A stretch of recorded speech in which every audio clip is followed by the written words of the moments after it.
ஒரு பச்சை பசேல் நிறைந்த காட்டில் ஒரு சிறிய எறும்பு வாழ்ந்து கொண்டிருந்தது. அது மிகவும் உழைப்பாளி. தினமும் காலையில் எழுந்தவுடன் உணவு தேடி வைத்துக் கொண்டது.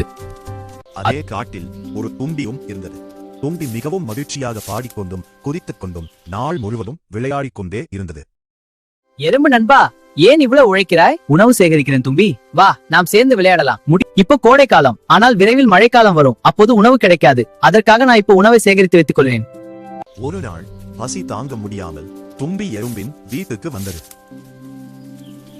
நண்பா, எனக்கு ரொம்ப பசிக்குது, கொஞ்சம் உணவு தர முடியுமா? ஆமா, அழாதே தும்பி, நான் உனக்கு கொஞ்சம் உணவு தர்றேன். நன்றி.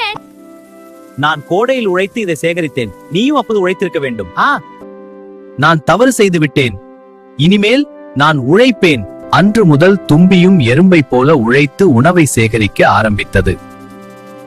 உழைப்பும் முன் யோசனையும் வாழ்க்கையில் மிகவும் முக்கியம். இன்று உழைத்தால் நாளை பாதுகாப்பாக வாழலாம். இந்த வீடியோ பிடிச்சிருந்தா லைக், ஷேர் அண்ட் சப்ஸ்கிரைப் பண்ணுங்க.